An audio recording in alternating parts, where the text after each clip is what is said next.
everybody. Welcome to another episode of Moke and Friends. Today it is Moke and Harris. Yes, sir. What's What's going cracking? down? What is cracking? Shit, nada. Drinking on. I'm not gonna say who it is because I'm not sponsored by them, but we get it right. How you doing, man?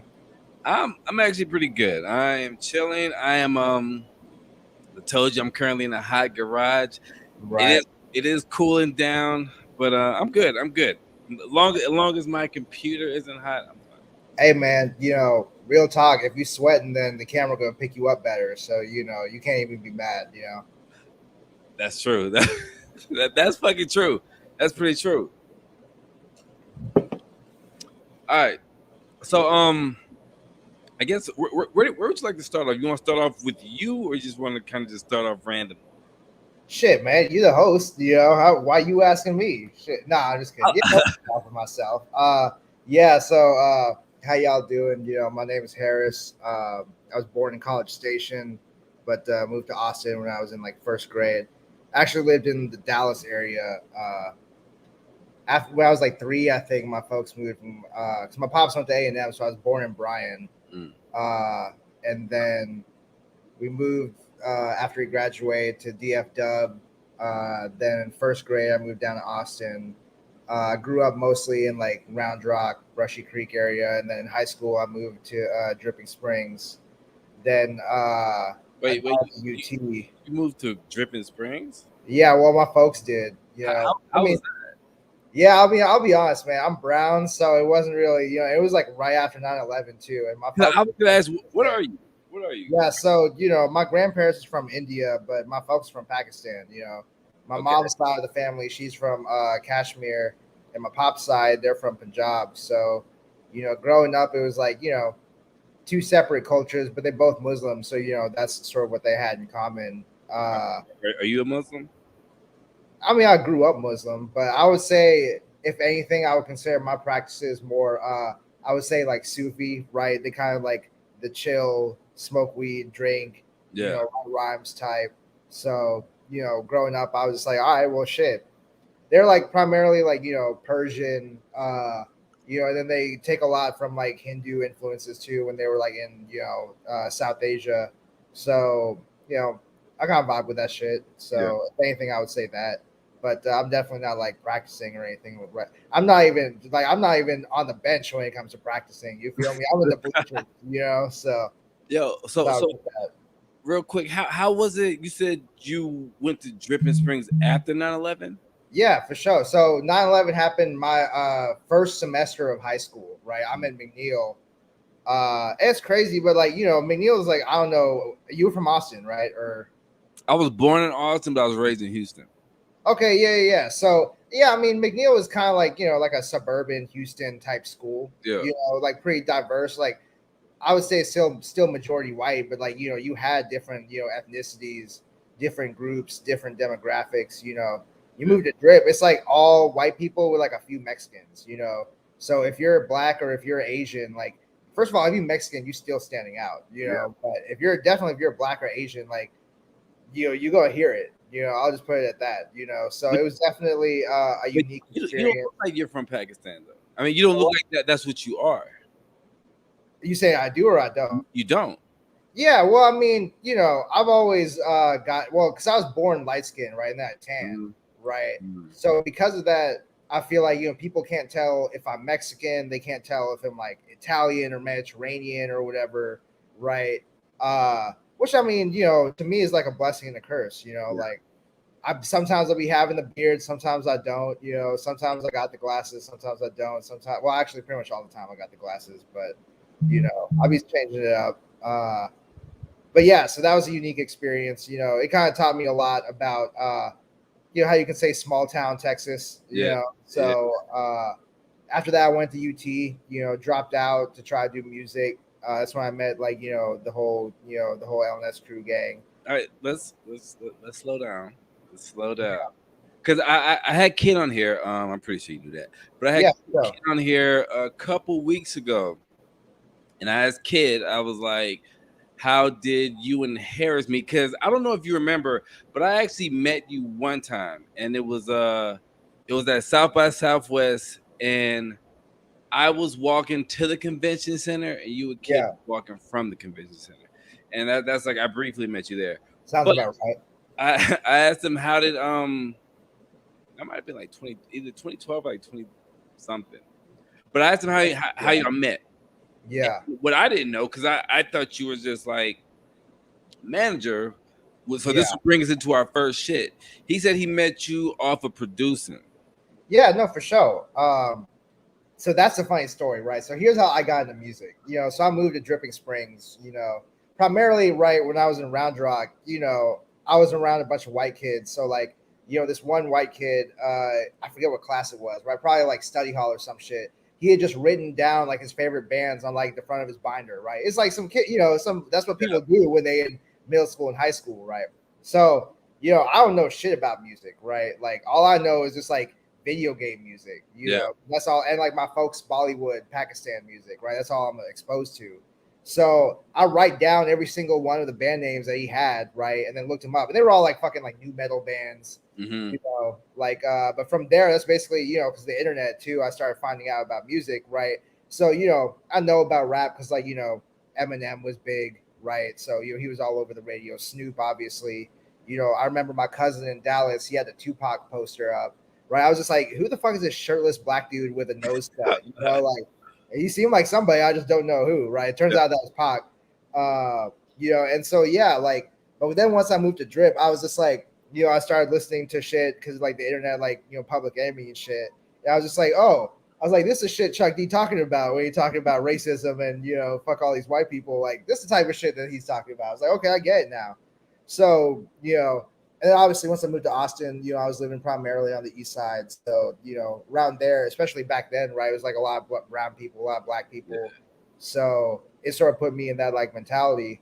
And so my homies from Dripping Springs, right, they had started making beats. Well, really, they were rapping, right? Because one cat, he had moved up to like Anderson Mill from Drip. And so he started fucking with a lot of rap cats from out there, right? So they had their little rap group. My homie from high school, he had joined his rap group, right? So I'm seeing this on the inside. I'm like, y'all trash, but some of the beats is right? Yeah. And so, but I'm fucking around with them just like rapping too, right? We're all trash, right? Straight out of high school, like all garbage, but this was like the era of like Swisher House and shit like that, right? Yeah. Where like everybody's just rapping over instruments. Yeah, freestyle and all that shit. Yeah, everyone's just fucking just chilling in the backyard or on the stairs or whatever, just like, freestyling all the time, or in the car, right? Mm-hmm. Just always freestyling over whatever instrumental you can find, right? So, I'm, writing my rhymes with my friends or whatever. And my homie Marcel, we used to call him Mummy because every time he would smoke weed, he would just get mummified, right? And just sit on the chair, just like, chinky-eyed making beats for hours, right? And so I was just like, bro, I was like, the beats where you like sample shit, I was like, that shit is live. I was like, I heard that's what people do, right? I heard people be sampling like soul and funk and jazz and shit. I was like, you should do some shit like that, right? And so he starts doing it, and his beats are just like stupid live, right? And so I'm just like, damn, I'm like, this is dope, like, and so at first I'm just like rapping over his beats, right? And then I'm just like, well, shit, like my rapping's really trash, but like I'm starting to fuck around with the beats too, because I'm just, at this point we're roommates, right? So I'm just like seeing him just do nothing but smoke weed, play video games, and make beats every day, right? I'm like, okay, this shit really ain't too hard. I was like, it's a fucking computer program at the end of the day, Y'all using Fruity Loops? Oh yeah, for sure. Yeah. Yeah, I think I looked up on Wikipedia like Ninth Wonder, and it said that he used Fruity Loops and Cool Edit Pro. So I was like, all right, shit. Yeah. If I'm doing it, I'm gonna do it too. And they uses Cool Edit. Yeah, no, for sure. Yeah, I mean nowadays, we use Adobe Audition because they. Well, yeah, because it's. But yeah, I mean, that Ninth Wonder used Cool Edit. Oh yeah, no, for sure. Because this was back during like 05. I know, but Ninth Wonder, I knew he used Fruity Loops, but Ninth Wonder was still using Cool Edit to chop up the samples, right? Oh, okay. There he would loop them. He would load them into FL. So he wasn't like just making the beats. Like no, I mean I did have a homie that did make beats off Cool Edit. I'm talking about Ninth Wonder. Oh yeah, no, Ninth Wonder did though. Ninth Wonder was just using Kool Aid along with to sample. So I was just like, all right, I started fucking around with it. Turns out that I was actually kind of nice with it. And then yeah, it was funny because my homie Swindles, right? He was making beats too. He also went to Dripping Springs with us. He was this white cat. And so he had actually like, you know, he was using it. He actually bought an MPC, right? I think like his pops had passed, so he had like some inheritance money. And so one of the things that he bought with that was like an MPC, right? And so, you know, his beats were like stupid live. He was like on some like he was really kind of on some like trap shit with like the samples, but before that was popular. Yeah. You know? Like just super like Southern style, you know. And so, you know, and he had spent some money on like his MySpace too, right? He had spent some money on like a MySpace design. So his shit was like stupid popping, you know. And so he had linked up with Kid and Corey and they produced some records for them, right? And so that's where I first heard about them, but I hadn't met them. Right. And then at the time I was doing like a little mixtape series where I was just, you know, getting acapellas I would download online and then basically just blend them over my beats, you know.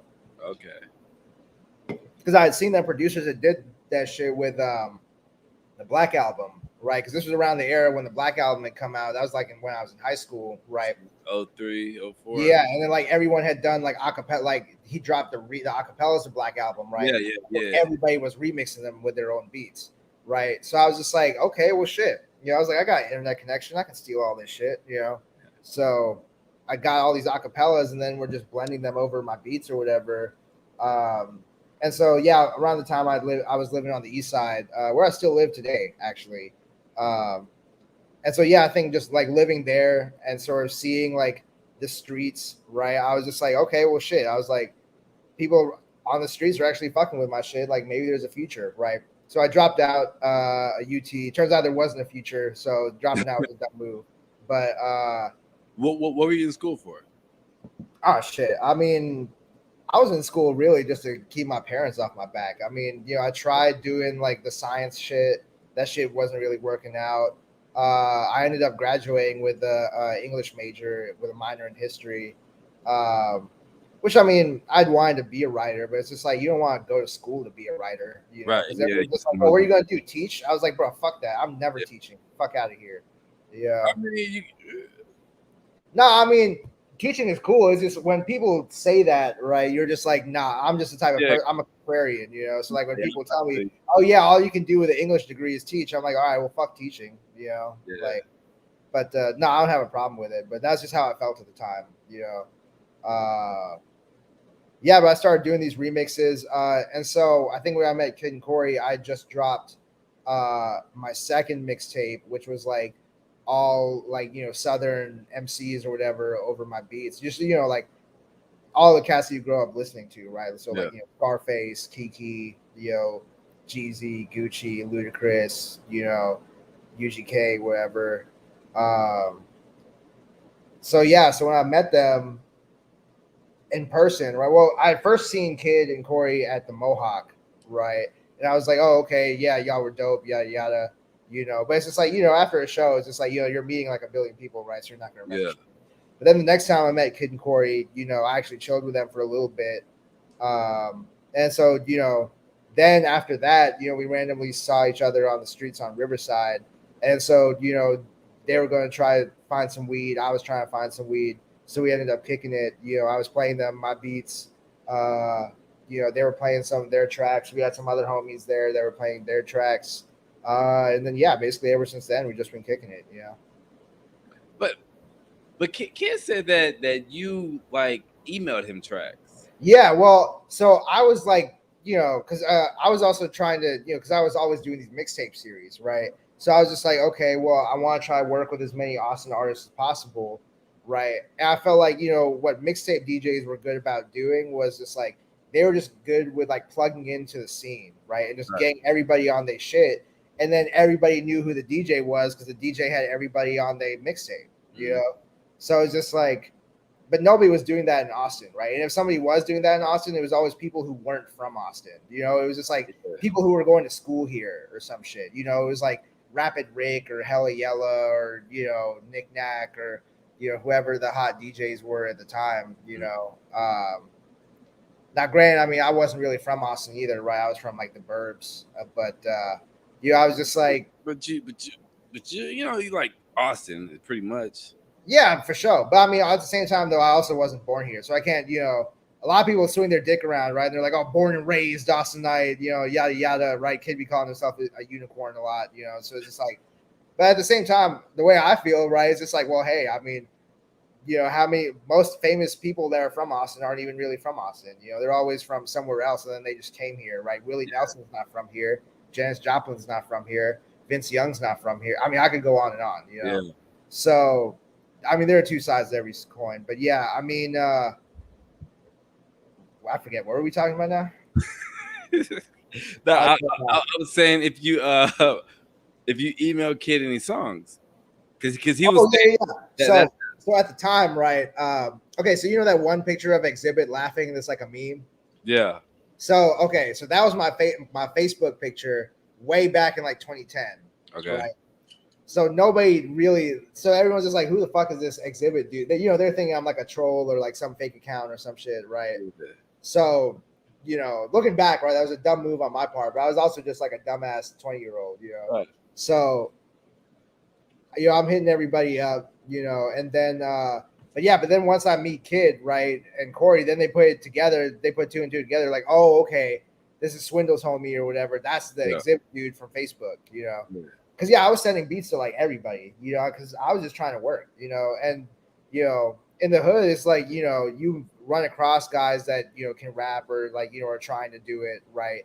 But you know, just because you want to rap or you can rap or you can get a microphone or whatever, right, or like a computer, doesn't actually mean that you have any musical talent, you know? Right. So I think, you know, once I started kicking it with Kid and Corey and was sort of listening to their beats, right, I was just like, okay, well, shit.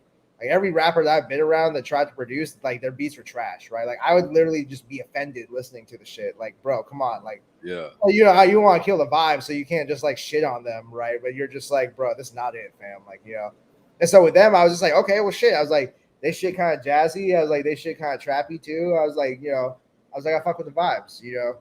And so I was just like, you know, and they were using FL Studio too, but the way that they were using it to make beats, like, you talking about Kid and them? Yeah. The way that Kid and Corey, right, were arranging and composing their beats was a different way than how I was doing it, right? So they kind of put me on game with some shit. So I was like, all right, how do you do it? Because I'm a Fruity Loop user myself. Yeah. Okay. So basically, so you know how like there's a way where like you can make like the waveforms and like the patterns or whatever, and then just copy the waveforms. That's how they were making beats, right? And I was making beats on the sequencer using the slicer to chop up samples, and then basically just play it like MIDI, right? So it was just like a little bit different workflow than you know what each other was used to, and so I was like, all right, well, shit, you know, maybe I can teach them some shit, they can teach me some shit, you know. You know that's crazy because I started making beats probably like look at this nigga Tank. He said you can't be all that. Hey, you know, but we're not tripping. Yeah. During donate to Moke, you feel me? Subscribe to his Patreon. Yeah. Thank you. I started making beats like maybe 3 years ago, and this past COVID when COVID first started, like when they went to quarantine and all that shit, I was straight from the Virgin Islands and I was getting a pretty good unemployment. So all I did was just like buy ecstasy and weed and just make beats. And so I taught myself how to sample doing the way you did it, like do the MIDI shit. Yeah. My nigga, that shit is so tedious. No, facts for sure. I mean, you gotta be on a lot of drugs, right? I'm like, fuck. When you do that shit sober, it gets kind of boring after. That's why I had to be on drugs to do that shit. Yeah. Well, here's what I'll say too. Right, was one of the ways that I started out too. Was my little brother. Right, he had moved up to UNT up in North Texas, up in Denton. Right, and while he was there, he started playing online poker and he started making like a shitload of money. Right, so he started chucking me like a shitload of money to the point where I really didn't need a job. Right, and all I could do was because basically what he'd be doing was he would be playing online poker, and he played so much online poker that he would like rack up kind of like points or whatever. Yeah. And some of the stuff you could get with the points was like a $500 like prepaid debit card. So he was just chunking me like $500 prepaid debit cards like every week, basically. Yeah. So I had like every system. I had like a big ass stereo, big ass TV, a bunch of weed money. So I was just buying records and just ripping them and making beats, or just downloading MP3s and making beats. So yeah, I was definitely and I was just like, I just turned 21, so I was drinking a shitload too. And all my friends would turn 21 because we were all just fresh out of high school. So it was, we were just doing young and dumb shit, like going on West Campus all the time, just trying to look for parties where we could drink for free. Yeah. Fun times. I was too old for that. Now if you do that, you're a fucking creep. Oh yeah. I barely even go out. Let me ask you this: what type of kids you hung out with in college? You hung out with the khaki shorts, the "I'll sue your ass" kids. My dad will have your ass. Wait, you talking about a drip? Nah, I'm talking about UT. Honestly, this is the thing. Like, I really don't have any friends that I made from UT. Like, because the thing was, I never lived on a dorm. Because I was from the burbs. Like, I lived on Riverside. Y'all went to West Campus. Yeah. No, I would go to West Campus to party. Okay. But I only lived on West Campus for like one semester when I was like a sophomore. And I was just like, this weird, Where'd you live on Riverside? Like Old Torf and Burton, Old Torf and Wickersham. I lived on Willow Creek.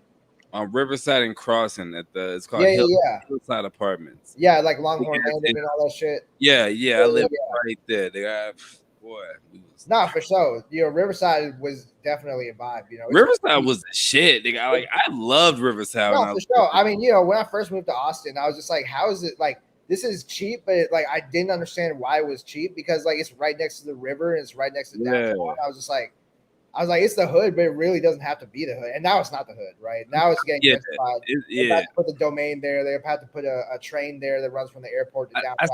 I seen a nigga get shot on Riverside of Montopolis. Oh yeah, no, for sure. And now it's fucking high rise apartments there and shit. Nah, facts, man. But that middle median though, yeah, that's just like Bum Village times. No, like that's where they put in the train though. They put in the train through there. That's why they're cool with all the people being there. So they finna put the train that goes from the airport through Riverside all the way to downtown. Now, let me so you now and I'm not trying to cut you off or anything. I've been sipping a lot, and I'm like more than what I thought I was. I just killed it. Man, I'm nice right now. But so you get the beats out, yada yada yada. Your rapping is not good. You're producing, you're doing shit. So now, how do you get into management? Because I guess before you start managing, you know LNS and all that. Yeah, well, like, wait.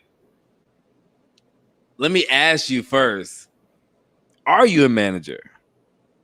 I mean, in practicality, yeah. However, I really consider myself more as like an advisor, Okay, because in my mind, you're a manager. No, for sure. Like, didn't start out like that. Like my girl was asking me, who are you talking to? I said, I'm talking to kids manager.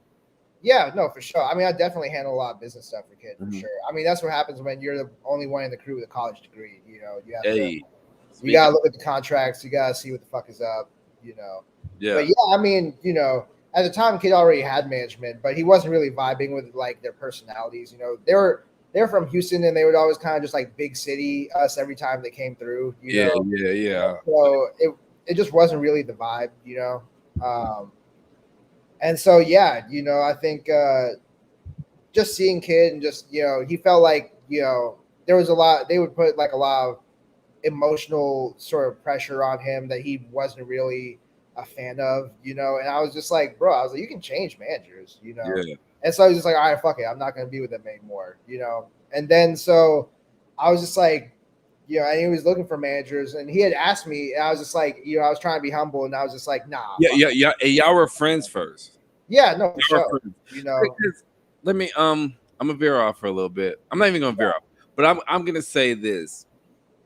What I always find it to be hard, and I had to learn this at a fucking like when I was rapping, like middle of my career, I had to learn that homie manager shit is no bueno. But I mean, everything is working out for y'all. But I'm just saying, how did you navigate through the homie management? Because you know what I mean when I say homie management. Yeah, well, I feel like if you have a dumb homie, then yeah, fucking, it's not gonna work. Wait, no. I mean, I'm not gonna say that. I mean, I'm not.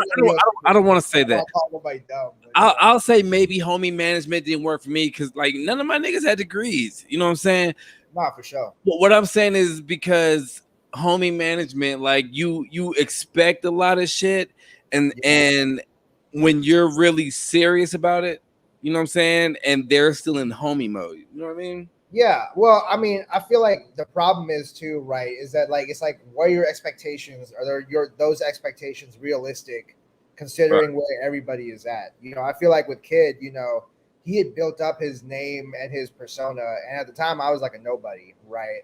But I felt like I was just always interested in what was going on in Austin. Again, right? I feel like that goes back to me not necessarily being from here, right? I'm from the outskirts, so once I'm here, I'm just like, okay, well, shit. What's going on? Who you gotta talk to? So you're outgoing. No, I'm not really an outgoing type of guy, but it's just like so then what makes you want to be a manager? Like what made you be like, yo, I'm a but the fact is, you're already managing yourself as an artist, right? You have to figure out how to rise above everything. Okay, so here's what it was, right? I remember there was like an interview that Illmind had. Mm-hmm. Right, Illmind is like a really famous producer. Come on, yeah. Like that, Harris. I'm telling the crowd. Okay, my bad. So Illmind, right? He had this interview where he's just like, yeah, man, like you can make the dopest beats in the world, but as long as you're just sitting there in your bedroom, how are people going to hear it? So I was like, damn, I'm making some pretty ill ass beats in my bedroom, and no one's fucking hearing this bitch. Right. I fucking switch shit up, So I think. And I don't necessarily get out of my comfort zone as much as I necessarily should. But I think, even if you're not necessarily the most outgoing person in the world, like, if you got to get shit done, like, you can't just sit around waiting for stuff to happen without you and then just be pissed, kicking the dirt. Like, damn, these motherfuckers don't give me no love. It's just like, shit, you got to at least try to get in front of people or talk to. And that's, one of the good things about Austin is that, like, for the most part, because nothing's ever happened here, for the most part, people are pretty receptive. Now, don't get me wrong. It's a lot of old fucking white people who are square as fuck, who have no idea about, quote unquote, the culture or anything like that, right? And so that gets kind of annoying at times. But, I was just like, shit, we from here. I was just like, why are we going to leave it to somebody else to fucking do some shit? Right, yeah, out of town nigga. Like, come on, yeah. So that was really my mentality, It was just like, I was just like, because shit, like I said, like I'm not even from this bitch. I'm from Round Rock and Dripping Springs. So like, to me, it was always just motivation to like try to do something, And I think that also came down to like, my little brother having success with the poker shit. I was just like, okay, well, I felt like I raised that kid since he was born, So I was just like, shit, I can't let him get all the shine, like I'm gonna figure out something, Yeah. And then obviously I was also in a group with kids, so once that comes into play, it's just like, if I wasn't in a group with Kid, right, I probably wouldn't have felt this comfortable. Well, because I was part of LNS crew, So wait, what do you mean when you say was, or are you still? No, yeah, I am, but I mean, I'm just saying at the time. Oh, right? But time, as a producer? Yeah. Okay. So right at the time, right, when Kid, approached me, I was already part of LNS crew, right? So I was just like, okay, well. At first I was like, man, I ain't no fucking manager, because after seeing kids managers, I was just like, man, they're kind of lame. I was like, management's kind of lame, Right. But then after, like, I thought about it, I was just like, well, shit. I mean, like if we're just trying to put ourselves on, like, that's really no different than what I've been doing, It's just like more shit you gotta look over, So, I'm definitely not the greatest manager in the world, but I think one thing that has allowed us to be successful is the fact that we're both from Austin, so like we have our fingers on the pulse of like what's been going down here, what will go down here. It's not like we're some fucking out of towners that moved here for whatever reason. But no offense to anybody that did, but you just said, I'm okay. You humbly said, I'm not the greatest manager, but my nigga, like y'all just did some shit. No, I mean, shit, we're doing dope shit, but it's just yeah. I mean, I like the humbleness. I do, but I mean, it's just like no, I brought you on here so we can talk some shit because, like, I bring people on the show either to to show awareness or give awareness, or to give flowers, or for somebody I fuck with. You know, we do dope shit for sure. And I mean, I can't say like I fuck with you like I do. You know what I'm saying? Because you're on here. But and excuse my wording because I'm a little, you know what I'm saying. But I'm trying to get on your level. I brought you on here because I want to give flowers. You know what I'm saying? Because I appreciate it. For sure. I appreciate Kid, and I mean, I hung out with Kid. Oh, I hung out with Kid in Plush when Plush was open back in the day. But this is funny. This is funny, and this is no offense to nobody. But I was telling my girl about Kid the other day, and now we can laugh about it. But I said, yo, when I first started podcasting in 2016, like it was just audio podcast, I said, yo, Tank was my second guest on here, but I would always ask Kid, and that nigga would curve me, right? Yeah, he would curve me. Always ask, curve me, nigga, like fucking curve me. But wait. But I told my girl, I said, I understand, because now, I mean, I may not have like a lot of all the views and shit, but I feel like I'm doing the Austin or the entertainment world God's work. You know what I'm saying? Yeah, well, I think, you know, people appreciate your devotion to the craft. Right. And they want to see you doing something first. Yeah. No, for sure. I think now I understand, but at first I was just like, this motherfucker's not fucking with me. But now like I get it. I feel it. I mean, you know, media is tough, man. Media or entertainment, like it's tough. You know, it's a lot of emotions, you know, some warranted, some aren't, you know. I personally always try to use everything as like motivation. Yeah. You know? Like I'm not gonna say any names, but I definitely remember people that acted like I wasn't shit when I first came up, you know. And so now to be you know, seeing them a lot, it's just like it's funny, right? But at the same time, you know, you gonna do that to somebody. You know, you go be that guy that somebody was just like, oh, this motherfucker shitted on me. Nobody, you know. I'm sure you get it with your podcasting shit, right? People probably ask you to get on, you're just like, I got you. Let me try to figure it out, you know. Then they probably just like, this motherfucker hoe, you know. I've done that. Yes, I've done that. And if anybody has called me a hoe because I've done that, okay, like you should. You know, no, but that's just the media world, you know. Like that's something that everybody deals with on both sides, you know. So I feel like a lot of the especially when it comes down to like the business shit, you know, it's just like, especially, you know, in Austin, right, where it's just like there are only so many organizations, there are only so many people, so you tend to run across people, right, before you start taking each other seriously, you know. Right. And so being in those situations where you're just like, oh, yo, fuck with me, and then, you know, whoever it is, it's like, bam, you know, they just dip, and you're just like, all right, fuck these guys. Yeah, and then like years later, you're just like, all right, I don't even need you anymore. And that's why when I first started, I felt away. But then, you know, once I started this and I started being consistent, like, and I'm 35 now, you know what I'm saying? I was probably like 28 or something, you know what I mean? So, well, I also think now, like, you know, podcasting is taken like a lot more seriously. Right. Yeah. Correct. Very true. Think, you know, you were probably a little bit ahead of your time whenever you first started it, you know, but now that's such a huge way that everybody consumes media. That's not even that crazy anymore. Right. Yeah. Very true. So, before we go on to our next topic, because I want to dig into the next topic, but hold on, let me grab a drink real quick. Give me 15 seconds. Go do your thing. Thank you, everybody, for watching the show. Moke and Friends. That is me. We got Harris on the show today. I am drinking Chardonnay per usual. If you know me, I'm not a wine connoisseur. I just drink. Right, I got you.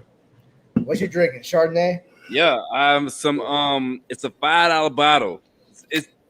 I get it from $5 I feel you. But I live in Buda, you know what I'm saying? So there's not a lot of shit out here. That's what's up. Shout out Hayes County. Hey, Buda growing though, for sure. Y'all about to get that Valentina, so they're gonna have the streets shut down whenever in that. Buda or Kyle? Yeah, in Buda. Buda? Yeah, they're moving to Buda. They got money from the city of Buda to move down there. Wow. Yo, before we get into all this shit, because I want to get to a lot of shit. Let me ask you one question. What was your so far? What was your biggest, like, damn, management thing that you accomplished?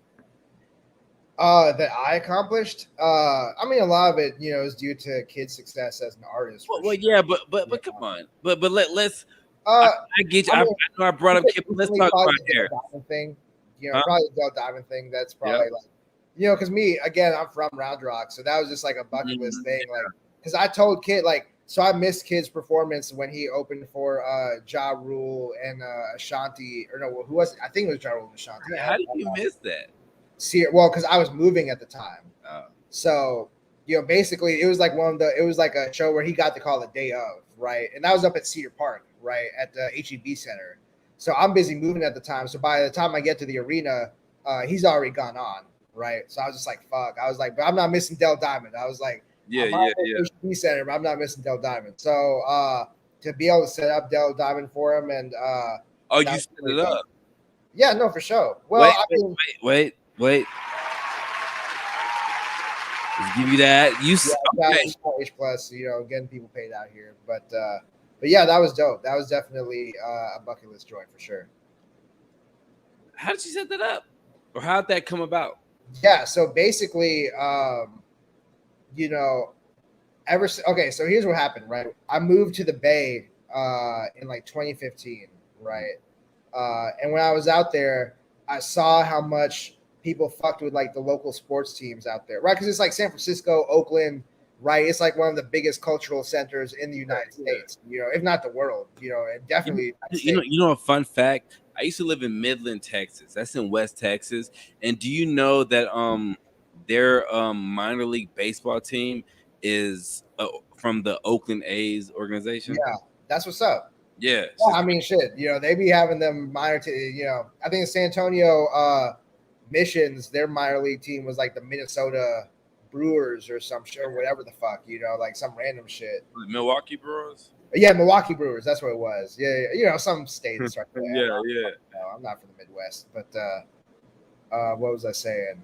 Yeah. So when I moved to the Bay and I saw how much people fucked with the local sports teams out there, right? I was like, I'm from Austin. We're not Houston. We're not Dallas, right? Everyone in Houston, right? You see, like, Bun B and Slim Thug and all them cats. They're all front and center every game. Yeah. All H-Town, draped up, dripped out, yada, yada, yada, whoop-de-whoop, doing all the anthems, yada, yada. You go to Dallas, right? You see Dero, you see, Yellow Beezy when he was popping, doing the same thing, I was like, shit.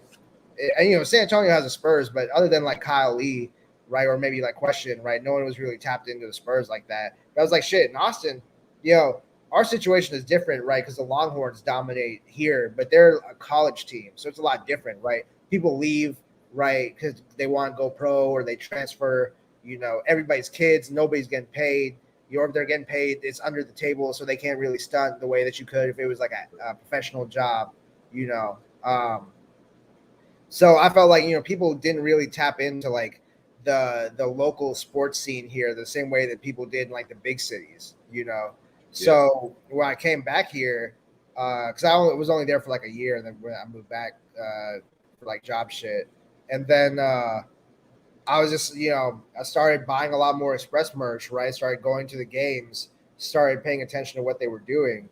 And then so, they started having more like events and shit. And so I just reached out to them and I was just like, yo, like, what's up, And so, yeah, like, they were coming out with the Austin Black Sanders night, and I was just like, yo, this kid is like, this is what he's done. And they already knew me because, I had hit them up, right, just from like buying merch, just being at the games, right, just trying to plug in, see what was up for like years at that point. So they were just like, okay, well, shit, we already know this guy. Like, they've been doing stuff for years. So, and it was pretty cool. Like, everybody there treated us like, A1, like, it's like family. So it was super dope, Now, before we go to our next, I shout out for that, because that was really dope. That was really dope. And shout out for Kid, because I support Kid. When Kid was fucking with the shoes and shit, you know what I'm saying? Like, I was one of the ones who was one of the first, you know what I'm saying, on the shit. Hell yeah. But what the fuck was I gonna say? Damn, I forgot. I don't know if I'm still mad about the Chinese fucking up. Yo, Yo, you wait. Use your wording correctly. No, because once I started talking to the express people, they were just like, "Yeah, man, like our orders are coming in late." I was just like, "Oh shit." I was just like, "All right, well, if these guys are getting their orders fucked up, I can see how they would treat kid like shit." And see, the thing is, I'm a sneakerhead, you know what I'm saying? Yeah. And so I understand how some of this shit works, but once he told me how about the shoe shit, I understood, you know what I'm saying? Like I understood because I get shit. And then throw the pandemic on top of it. Like nigga, dropping by. That's what the dude from the Express was saying. He was just like basically the COVID fucked up the whole supply chain. Yeah, and then you got the president at the time calling shit the China flu. So niggas being like, yo, I'm being cautious of shit from China. Oh, this is what I want to say. All right. So I always feel weird about saying this, but I always do say this. From this point on, if you can, I want to be on the guest list of y'all shows. Shit, let's do it. Shit, pull up with the camera, pull up with the Moke and Friends little badge, start interviewing people. And shout out Kid, because Kid, one of the first shows that started, this time after when they started opening shit back up, he opened up for Bumby and he invited me. Yeah, and I think I don't know what happened, but I have ratchet twins, you know what I'm saying? Right. So I think I didn't go because of them. But now, so I always be trying to like go into different segues, suspenseful and shit. Yeah. But I'm gonna be cut and dry because I like right now, like what I'm thinking, it sounds corny, But so I know I showed you like my outline, right? Yeah. So now, but my next thing is, and don't answer it yet. Just let me talk for a little bit. I'm gonna let you percolate. But it said if Kid did a versus in Austin, who would he go against? Now, I myself, I had a couple, like a few people who I think that would be worthy of it. You know what I'm saying? Because like, let's be clear. Like for some reason, and if Kid you're watching, I love you, I respect you, but I'm gonna keep it a buck. Keep it at that while. Let's go. Here is what pisses me off about Kid. Here's what fucking pisses me off. Yeah. I like Kid. Yeah. One time I was at one of my old jobs and he just happened to be in there. We chopped it up. Yeah. And this is before the podcast shit. But like I like Kid. But one thing that pisses me off about Kid, I know he's waiting on right time, but he is not like dropping an album. Like I want a collection of music. I'm tired, and I'm not saying this, but I'm tired of Lucy's. You're tired of the singles? Yes, nigga. I'm 35. I'm 35. Yeah. You know what I'm saying? Like the singles back in my day, because you said that. Like, when'd you graduate? I graduated high school in 05. Okay, I graduated in 04, nigga. So you understand. Yeah. So you remember when we were kids and the singles came. The singles came was different back then. For sure. With the explicit, the edit, and the maxi singles. They came with the instrumentals. But now we're in an era, and this dude said he said Kid versus Tank. Kevin, I fuck with that, but no. I'm not gonna do Kid versus Tank because Tank couldn't even play half his songs. It's not gonna be fun. It's not gonna be fun. It's not gonna be fun. Kid versus Tank, but that would be fun. It would basically just be them shit talking each other. See, no, I don't want that because I want like I fucking love Tank, but I think both of them should like. Here's my opinion. They're both killers though, so they shouldn't go against each other. I feel like the only person that I could see it being realistic with is Quinn, but Quinn would kill him number-wise. But Kid's a lot more diverse artist. No, but that's really the only person that I can see. Who's a more diverse artist? Kid. Oh, I thought you said Quinn. I was about to say nigga. Like I respect Quinn, but nigga, no, because that's new shit. Quinn's got the numbers, but that's the only person I can see in a rap versus. Quinn is like what, 20? Yeah, 21. That's why he got the numbers. Let come on. Like, yo, let's have a we not young nigga conversation. Let's do this. Here's what old head do I want to see? Two people. Look, I would say this. Kamothy the Great, Southside Hippie, or Jay Soldier. I mean, they're both dope, but I mean, that's who, in my opinion, would be able to at least fairly go against Kid. And Tank too, but you know what? Two more people. I would say maybe Junior and maybe Anastasia, but my main two picks would be Southside and Jay Soldier. I mean, again, I'm biased, right? And I know, but let's take my opinion as like the gospel, because all of the people that you named are great musicians and good friends of mine. But shit, I mean, I really think Kid would kill all of them. You know, right, and as you should. But let's play around, okay? Hypothetically, who do you think was if we're talking like greater Austin Metro, I'm not talking numbers though, nigga. Let's talk who's making good music. Yeah, and again, they would kill him, but like Brockhampton, I feel like Brockhampton or Quinn. Again, they were all killing kids on Metro. But come on, Brockhampton's what, like 80 niggas? Yeah, no facts. You know what I'm saying? Like shout out Brockhampton, and they doing big shit.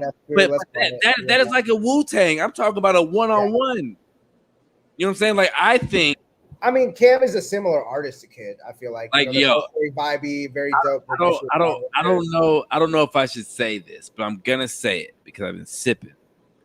Like me and Cam are cool. You know what I'm saying? We're cool. Yeah. And I was at his crib maybe a month ago, and I told him, I said, "Yo, the reason why you pissed me off is because back in the day, I got on you about an album, and you was making an album, you sent it to me, and then you never did it." And I was like, "Bruh, like you're." Yeah, I mean, I definitely feel you. A lot of wait. Let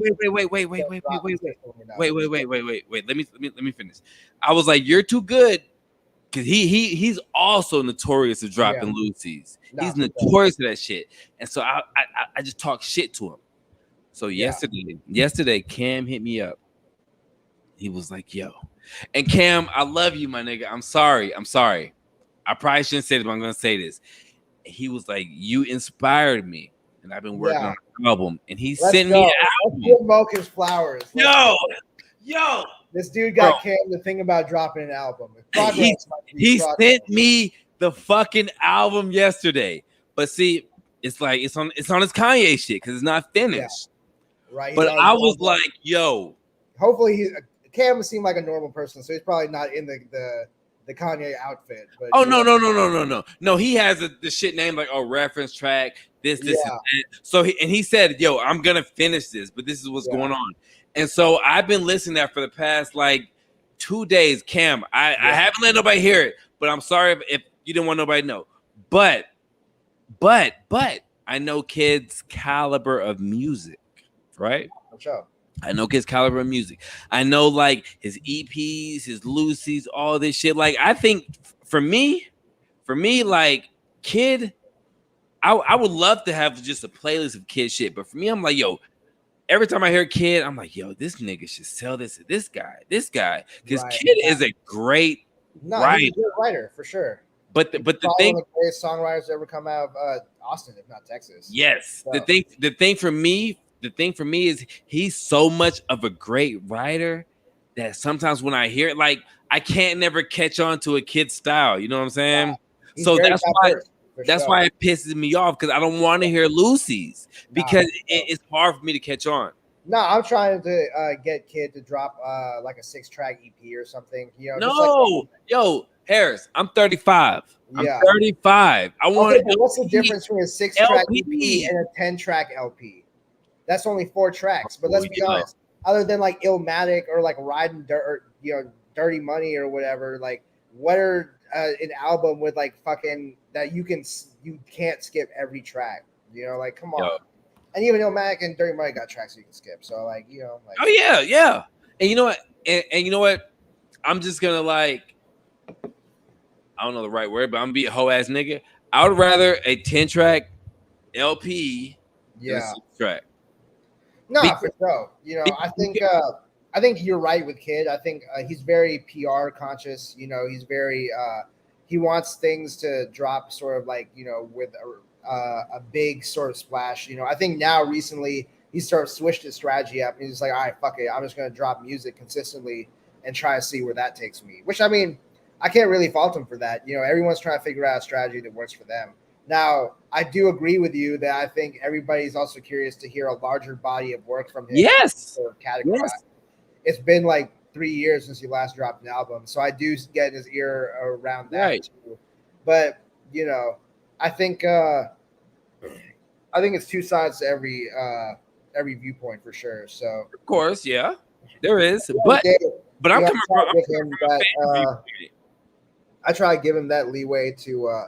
And honestly, I've been bugging him about dropping an album for like the last year, so I totally feel you. You have, yeah, but I think the reality is that also the way people consume music has changed a lot. Right, it's way different, but also like let's put some respect on his name. Kid is in a whole bunch of shit. Nah, for sure. Because I've been telling Kid, I've been like, yo, well, I haven't been telling him. I asked him once. Yeah. I said, hey, I want some Onyx Dior shit, and he be busy, so I don't think he even responded to it. You know what I'm saying? But no, it was in the midst of the whole shoe shit. Yeah. And I wanted to reassure him I wasn't tripping on that. You know what I'm saying? Because I was like, my nigga, when I gave you that bread, it was gone. You know what I'm saying? Right. So like I had it. So you know what I'm saying? So I'm not tripping. I do certainly hope he gets the shoes. It's just like, I don't know what if he does, I want mine because I was bragging.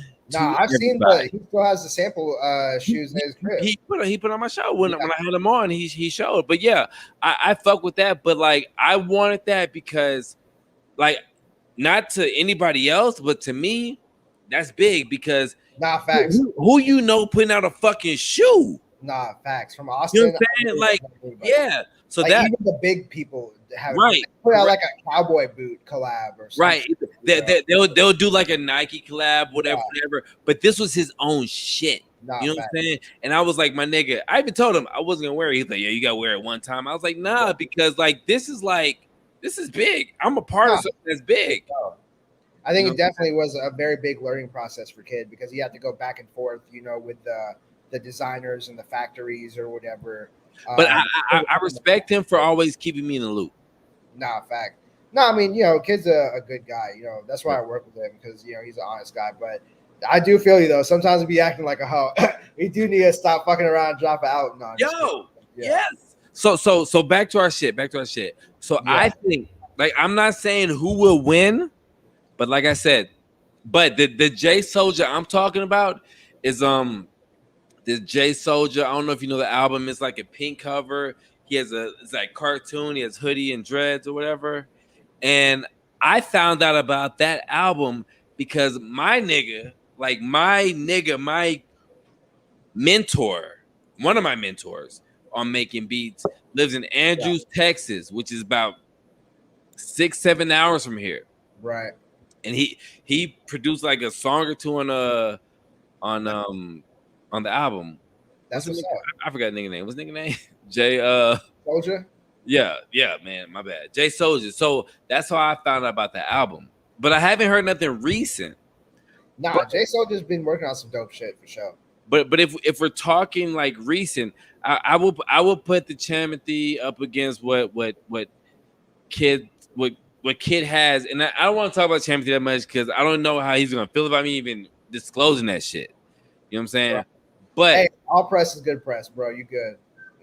Nobody Beyonce yet, so But like I say, I get it, but I find it offensive if people think that Kid should go against Quinn. I find that offensive. I don't give a fuck. No, I mean, I just think as far as no. As far as who would tune in. Let's be real. We thought Dipset was gonna beat the Locks, right? That would be pretty similar. That would be a pretty similar. I thought Dipset was gonna beat the Locks. Nigga. No, the thing is when you put their mainstream radio hits up, right? You're like, okay, this isn't even a competition, right? Okay, so but see, I don't want. But then the Locks even showed you with their features, right? They have crazy cuts. You got any political connects on that side? What? Dipset versus the Locks? No, on Quinn's side and all that. Oh, no. I mean, I've met Quinn a couple times. He's a nice kid. Do you have any if we go in? I don't want to fuck nothing up. Nah, I mean, say what you will. You know, I mean, I think it's definitely a popular opinion that Quinn could work on his performance. Yeah, my nigga. Okay, performance. Yeah. yeah. Let's talk about songs, though. You said talk about songs. Let's talk about songs, dog. Quinn's songs not gonna fuck with kid songs. Yeah, I mean, because Quinn's not a songwriter. You know, Right. at this point in his career, he's not really a songwriter. I don't think it would even be fair to put Quinn against Kid. No, fact, but I mean, I'm just saying if we're talking like a hip hop versus, like, I know, I just want to argue. Like the only two. I mean, maybe like Kenny. You know, I feel you. Like you mean like big people, like yeah. Well, just people with like a big catalog that people would care about. Yeah, and that's no disrespect to anybody that's catalog Quinn got compared to Kid. I mean, at this point, Quinn has like 3 albums that are on like a minor label. My nigga, yo. Once I found out that Kid once I found out that Kid at one point was fucking with Chubby Baby, I was like, yo, that's enough. You know Chubby Baby. You know Chubby Baby. Nah, facts for sure. But I mean, at the same time, it's just like, you know, Chubby was worried about a lot of different shit. You know? I know. Also, you know, he was dealing with having an infant at the time. So, you know, he was also on some shit where he's just like, okay, like, if Chubby's not fucking with me, I'm not gonna go out of my way to fuck with Chubby. Like, I got a fucking child to worry about, you know. So. Right, yeah, and I feel that because like when I first found out about Chubby Baby, that was when he was rapping in Dipset. Oh yeah, you know what I'm saying? Like when I was in college back in like 05. Right. But Chubby had a little buzz for sure. But what I'm saying is though is that Chubby being the A&R and Kid came up in a time, yes, when people like you either had to be like Atlanta Soulja Boy, then Franchise Boys, or you had to rap. You had to be able to rap. Kid was definitely a lot like you could say like the Lil Wayne sort of the city before he was like the Drake or the Kanye. He was right. Like Lil Wayne. I'll even throw Tank in there. I'll even throw Tank in there because there was one point in time, you know, before I met Camothy, that Tank and Junior was my favorite rappers here. Nah, Tank is a beast for sure. Like when Tank, I first heard Tank, he was on my podcast right before he dropped Pain. Yeah. Or right after he dropped Pain. Yeah. And that's when I first had my first introduction to Tank. Yeah, no, that was a dope album too. But I don't want to see a Tank versus Kid because that would just be LNS. Hey, facts. Somebody should like throw it like a versus here. I mean, I know it's like biting, but somebody should like throw like, yo, put niggas up against niggas because I mean, everybody talks shit. You haven't even seen like a Houston versus. You feel me? Like nobody from Houston is the dope versus. Who would you put? What, out of H-Town? Yeah. That's tough. I mean, you know, all of the fucking someone has to be alive, you know what I'm saying? Because I would say like Fat Pat, but whatever. That's but you could do like Biggie, do like the Roe versus Slim Thug. Funny story, not even a story, but funny thing. Coming up when I was coming up in Houston, I was Southwest side. Like anywhere I live on the South side. And coming up in the Houston versus North Side era, it was beautiful. Would I do it now? Like it's stupid because I'm older now. But like, man, it was great because nigga, I had the little South Side fade, little patch. Right. Niggas with the braids. Yeah, man. Yeah.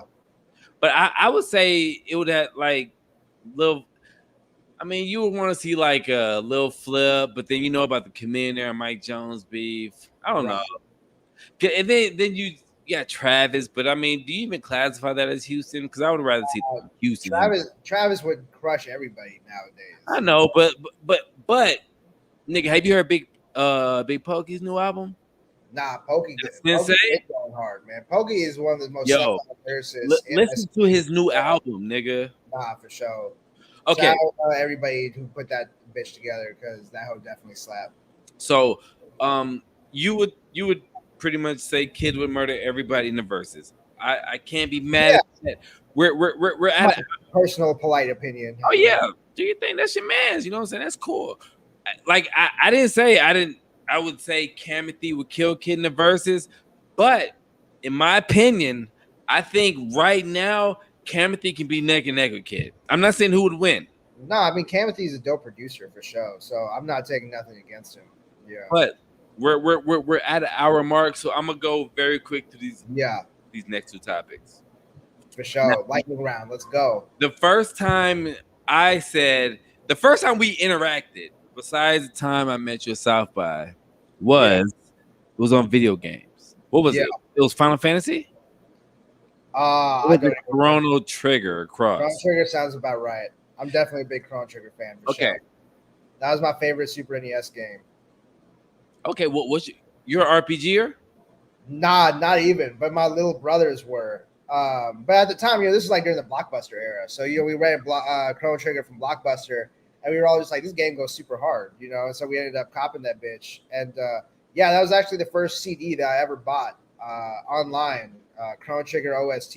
Yo, I think we started talking because we were talking about video game soundtracks. Yeah, no, for sure. That was definitely big in my life. I was down when I was a kid. I was downloading like hella midis of Me too. Game Ost. Nigga, you could speed them up and shit like that. Remember midis before you found out about Fruity Loops when midis was on a media player, and it just sounded like the little like dee dee dee dee dee.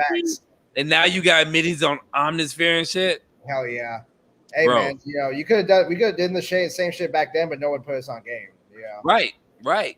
So what's your favorite video game soundtrack? I mean, that's tough. I mean, to this day, I still feel like emotionally, I have a pretty strong tie to the Chrono Trigger Ost. So what's his name? Yasunori Mitsuda. He's a beast.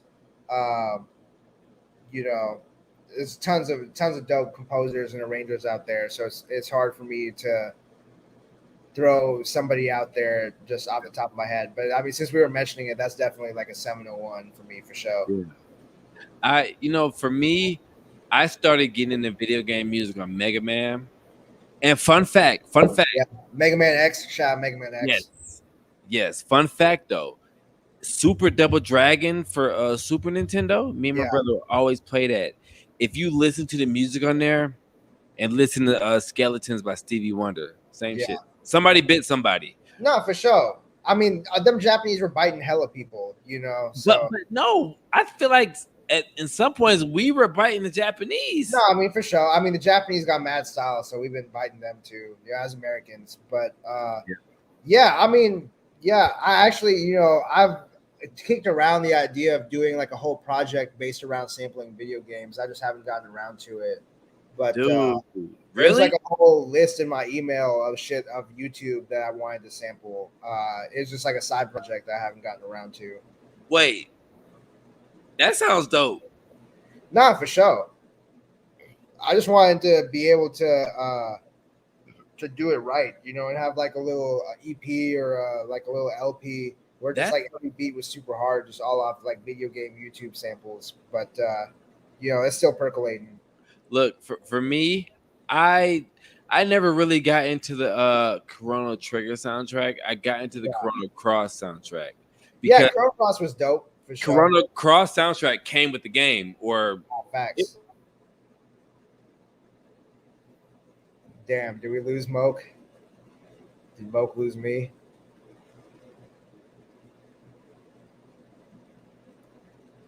My guy, what's up?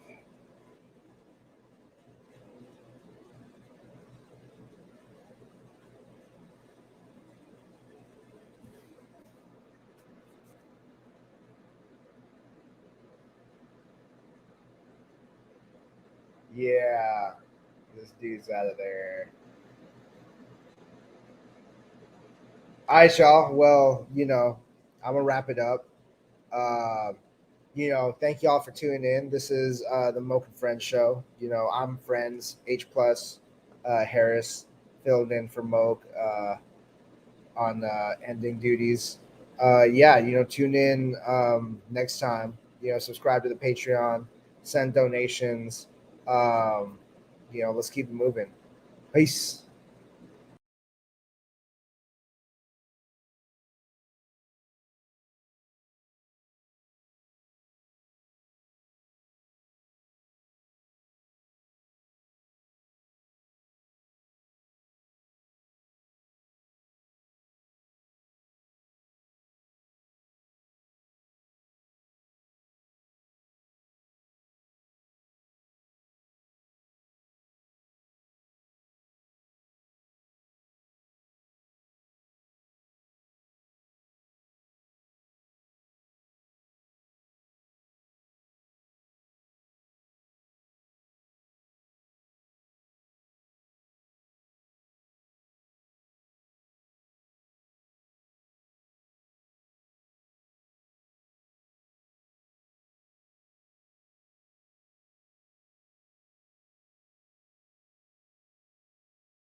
Yo. Man. So for y'all know, I live out in the fucking sticks, man. I live in the sticks. And I don't know. The past 2 weeks, my internet has been kind of crazy. I was gonna finish it with Harris. I was gonna we were talking about video games. I was gonna ask him about the best food place in Austin because my man is always going out eating and posting new places. But shout out Harris. This was a great show. You know what I'm saying? I was telling my girl before the show that I was nervous because I never really I met Harris once, but I don't know him. But he was definitely dope. I definitely want to talk to him again. I want to give him his flowers, you know what I'm saying? Because he's been a part of, putting on for the city. So shout out Harris, man. Shout out Kid. Shout out LNS. Shout out Tank. Shout out Corey. Get Corey on here, man, so I can get the whole crew. But thank y'all for watching, man. And boy, Moke and friends, nigga. Moke and friends. Have a good day. And I will see y'all Monday with my nigga Moses. And then I got a homie coming on Thursday. We will be talking about Wick. Check it out.